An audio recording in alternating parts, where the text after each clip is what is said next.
오늘은 어떤 것이라는 제목으로 하나님의 말씀을 잠깐 나누도록 하겠습니다. 원래 이제 어떤 것이라고 하면 영어로 이제 something이라는 뜻이거든요. 이 something이라는 뜻으로 이제 교호적으로 제가 설명하면서 오늘 말씀을 나눠보고 싶습니다. 여러분은 누군가를 감동시켜서 혹은 누군가를 설득시켜서 180도로 마음을 바꾸고 움직여 보신 적이 있으십니까? 아니면 반대로 마음이 동요되어서 변화된 적이 있으셨습니까? 만약 설득시켰다면 설득시킬 만한 무언가를 갖고 있었기 때문일 것이고, 또 만약에 설득을 당하고 마음이 변화되었다면 그 무언가를 그 사람에게서부터 발견했기 때문에 마음이 동요되고 변화되었을 것입니다. 오늘 우리가 살펴볼 본문에서도 어떤 무언가, something, 어떤 중요한 무언가가 존재하고 있습니다. 좀 더 학문적으로 접근하면 어떤 것이라는 something이라는 이 영어의 내용을 보면 something이라는 말은 어떤 진리나 가치를 탐구할 때 이 something이라는 단어를 사용합니다. 또 무언가가 존재하고 있는 그것이 어떤 진리인가를 탐구하기 위해서 이 어떤 것, 이 something이라는 단어가 표현되고 있는데, 오늘 본문 말씀을 보니까 그런 가장 중요한 진리, 그 무엇인가가 이 말씀 본문 안에 들어있더라고요. 그래서 오늘 함께 잠깐 살펴보고자 합니다. 사울이 왕이 된 지 2년째 되었습니다. 그때 블레셋과 전투를 하기 위해서 이스라엘이 먼저 블레셋을 공격했습니다.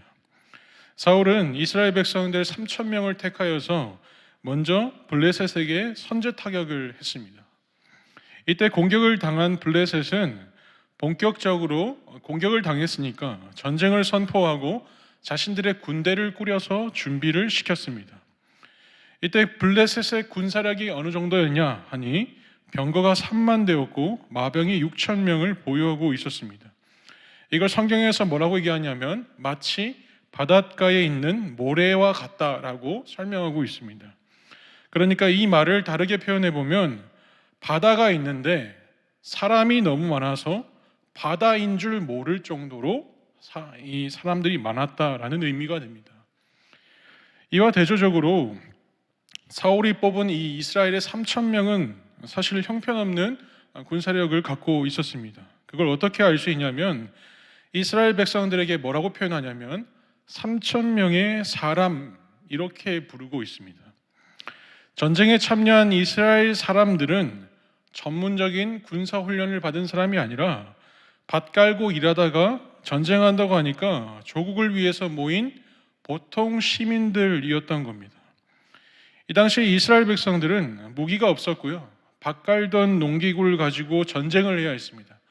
만약에 이 농기구가 무뎌졌다면 블레셋으로 찾아가서 농기구를 날카롭게 갈고 다시 돌아오는 정도로 이 이스라엘 안에는 칼이나 창 같은 무기가 있지 않았습니다. 오직 사울 왕과 아들 요나단밖에 없었습니다. 아마도 이 블레셋이 계속적으로 이스라엘을 견제하고 있었기 때문에 이 철기 사용을 할 수 없도록 억제해 왔던 그런 배경이 깔려 있었던 것 같습니다. 그런데 이와 반대로 블레셋은 어떠냐 하니 블레셋은 병거, 마병, 이런 군사 용어가 성경에 계속 기록되어 있습니다. 전문적으로 전쟁을 위해서 양성된 군대 조직이 있었다라는 것을 알 수 있는 대목입니다. 블레셋에게 선제 공격은 이스라엘이 먼저 했지만 본격적으로 블레셋이 엄청난 군사력과 철제 무기를 들고 나오자 이스라엘 백성들이 두려워할 수밖에 없는 상황을 맞닥뜨리게 된 것이죠. 그래서 전쟁을 위해 모였던 이스라엘의 3,000명의 백성들, 보통 사람들은 현실을 깨닫게 됩니다. 이 마병과 또 철제 무기를 보고서 절대로 이길 수 없다, 무조건 목숨이 위태롭다라는 걸 알고 이 3,000명이 우르르 굴 속으로 들어가고 숲을 속으로 숨고 바위 틈으로 은밀한 곳으로 하여튼 숨을 수 있는 구멍이라는 구멍은 다 뒤져서 고작 3,000명이었던 이스라엘의 보통 사람이 600명만 남게 된 상황입니다. 자, 이제 다시 전쟁 병력을 계산해 보면 블레셋의 군대는 3만 6천 명이 그대로 있었고 이스라엘은 다 떠나가고 600명만 남았습니다. 나눠보면 한 명당 1대 60명과 싸워야 했습니다. 그것도 이 60명은 철제 무기를 다 갖고 있는 완전 무장한 군사들, 준비된 군인들이었고 한 명꼴이었던 이 보통 사람, 농기구를 갈고 그냥 먹고 사는 데 있어서만 힘을 썼던 이 이스라엘 백성들이 무기 없이 기껏해야 농기구를 들고 60명과 다루어야 했던 전쟁이었습니다. 여러분, 누가 봐도 이 뻔한 패배의 그림자를 이스라엘 백성들이 당연히 두려워할 수밖에 없었습니다. 블레셋 군대는 이 이스라엘을 위협하기 위해서 이스라엘이 있는 곳까지 가까이 도달했고 블레셋과 이스라엘이 전쟁을 치르기 전에 계속해서 대치 상태에 이르면서 블레셋이 이스라엘을 압박하고 있는 중이었습니다. 그렇게 대치 상태가 지속되고 있었던 어느 한 날 요나단이 무기를 든 소년을 데리고 블레셋 군대가 있는 진영으로 몰래 침투해 들어갑니다. 가파른 절벽을 타고 올라가기만 하면 바로 앞에 블레셋 군대가 있었습니다. 요나단이 이때 무기를 든 자에게 뭐라고 얘기를 하고 있습니까? 우리 6절 말씀을 다시 한번 읽어보겠습니다. 시작. 요나단이 자기의 무기를 든 소년에게 이르되 우리가 이 할례 받지 않는 자들에게로 건너가자.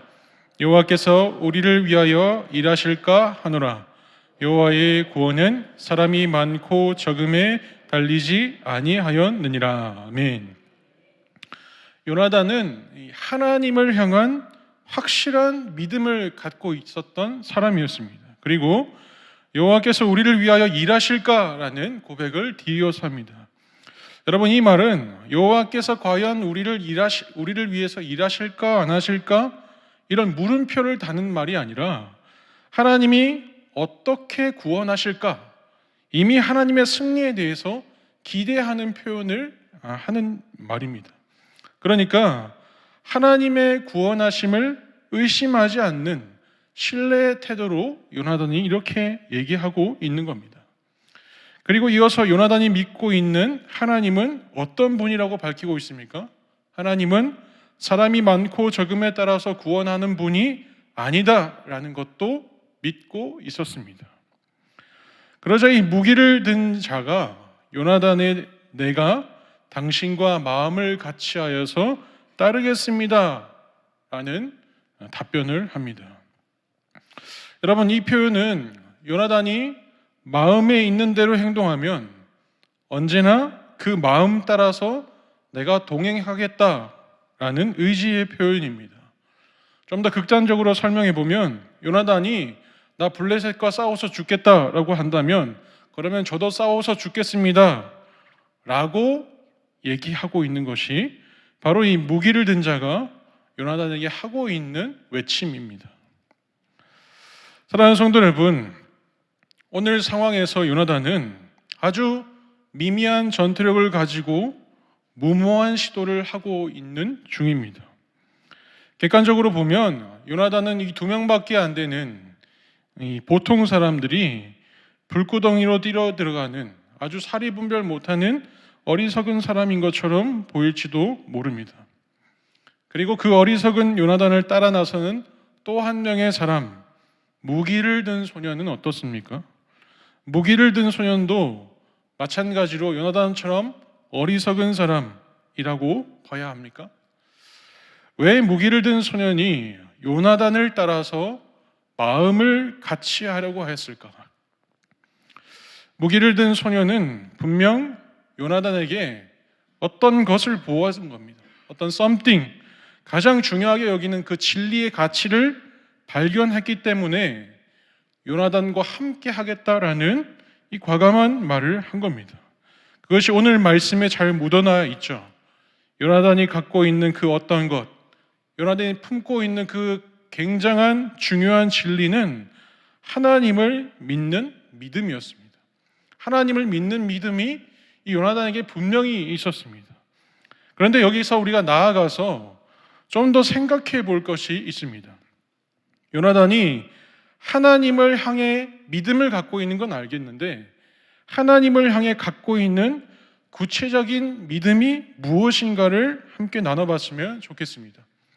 오늘 본문에 의하면 요나단은 하나님의 신실하심을 믿는 그런 믿음이 강하게 있었던 것으로 보입니다. 여러분, 오늘 말씀의 배경에서 우리가 살펴보면 사울이 블레셋에게 먼저 싸움을 걸었지만 그에 맞대응하는 블레셋 병력의 숫자와 무기를 보고 이스라엘이 거의 다 도망쳐 숨어버렸습니다. 그리고 사울에게는 전쟁을 하기 위해 남은 병력이 단 600명밖에 되지 않았고 이 600명마저 부들부들 떨고 있었기 때문에 이 사울의 심정이 어땠겠습니까? 이마저도 떠나갈까 봐 불안한 마음이 있었습니다. 그런데 이때 사무엘이 자신이 올 때까지 제사를 드리지 말고 기다리라고 했는데 사울이 이 사무엘의 말을 무시하고 이 제사의 영역까지 침범해서 본인이 직접 제사를 치릅니다. 그리고 뒤늦게 온 사무엘에게서 사울이 어떤 말을 듣습니까? 사무엘이 망령된 왕이라고 얘기합니다.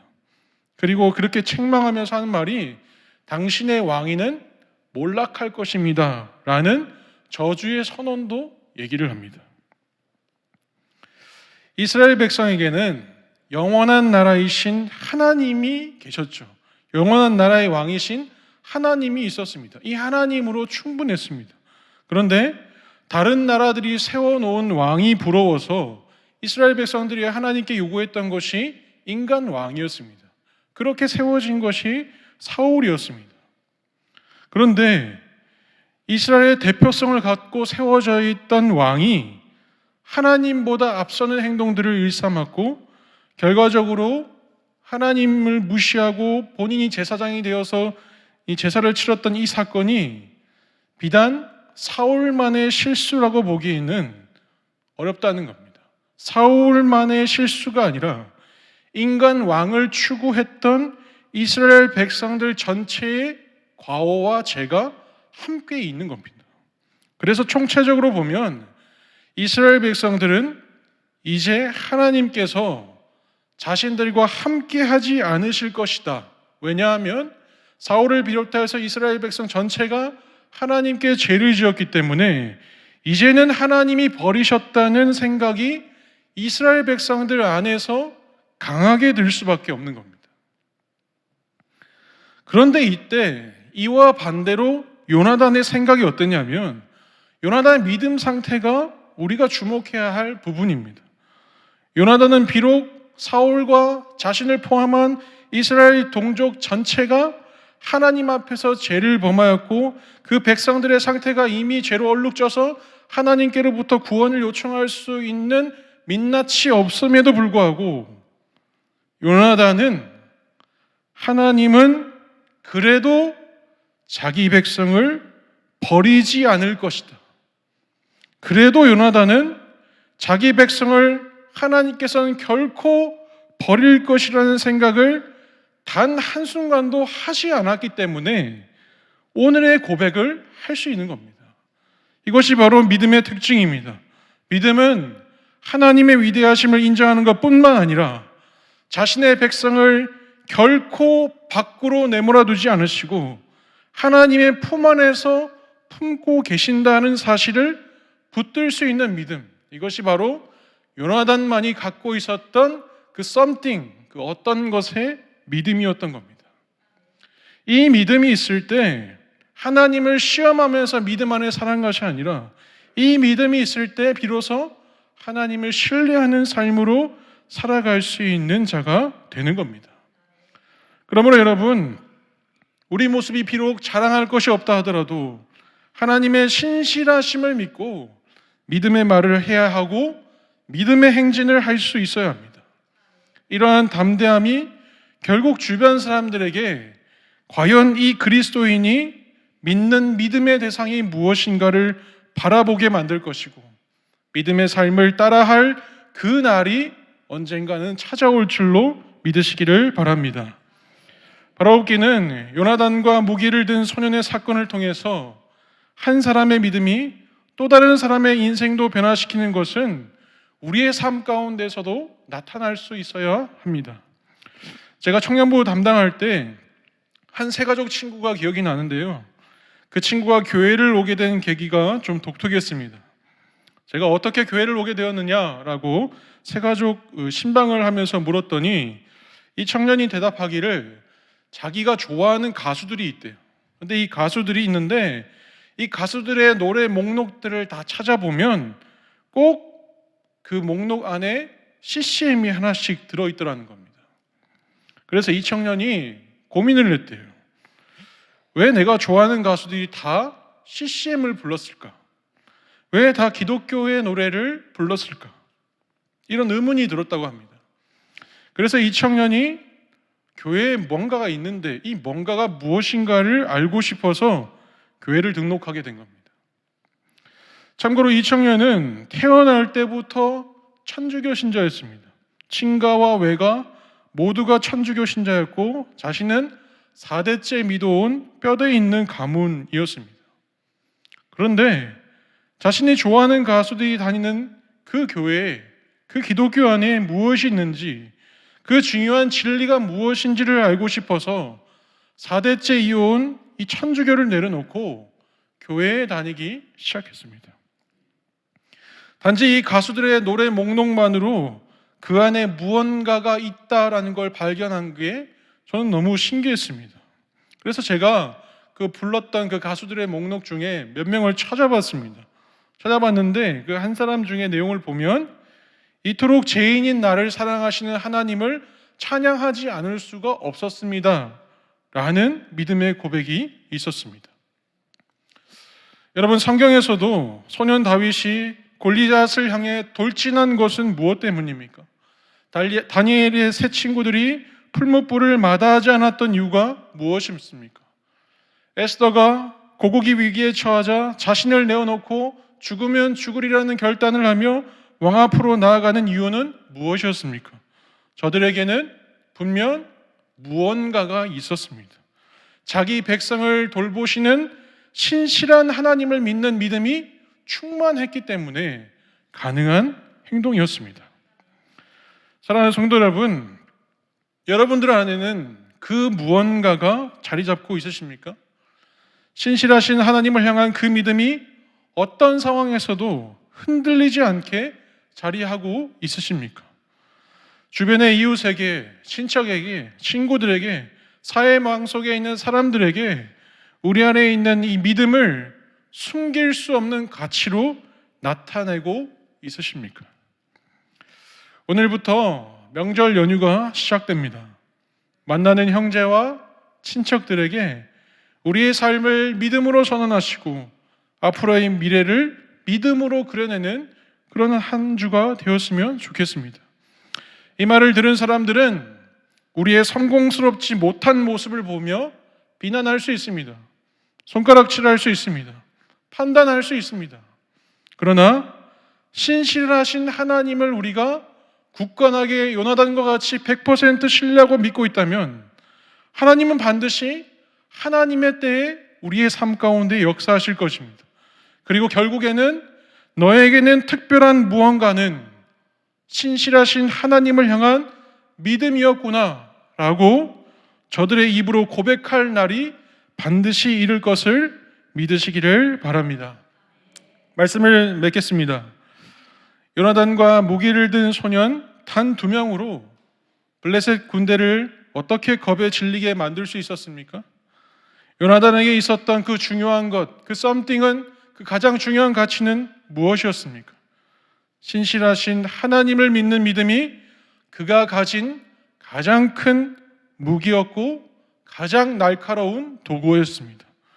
철제 무기도 무력화시키고 사람의 수도 단지 숫자에 불과하게 만드는 능력은 여호와 하나님을 믿는 믿음인 줄로 믿습니다.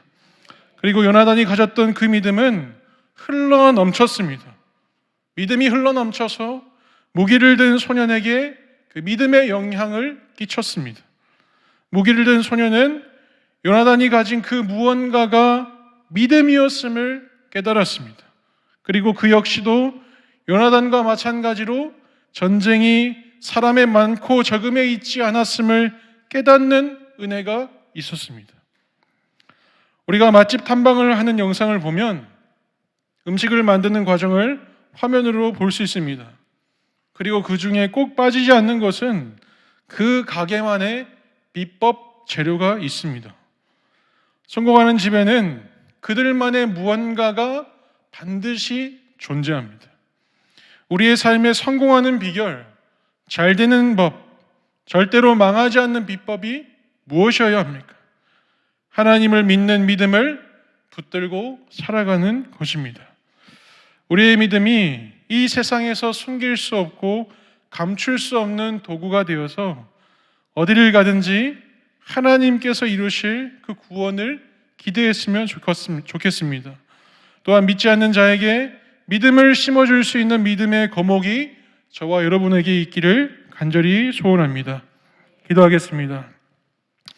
사랑과 은혜가 충만하신 하나님 아버지, 오늘도 우리가 요나단의 믿음의 선포를 통해 하나님의 형상을 바라보기를 원합니다. 우리가 죄 가운데에서 헤매이며 죄책감으로 인해 아버지 앞에 구하고 엎드리는 것을 부끄러워하였습니다. 그러나 하나님은 그럼에도 불구하고 자기 백성을 돌보시고 구원하시는 신실한 하나님이심을 이 시간 다시 한번 우리에게 깨우쳐 주셨습니다. 그 하나님을 믿고 우리 삶의 자리에 믿음으로 선포하며 살아가게 하여 주시옵소서. 바라옵기는 우리의 이 믿음의 표현을 통하여 믿지 않는 자들이 하나님의 위대하심을 공감하고 저들도 주님께로 돌이키는 은혜를 허락하여 주시옵소서. 거룩하신 예수 그리스도의 이름으로 기도드리옵나이다.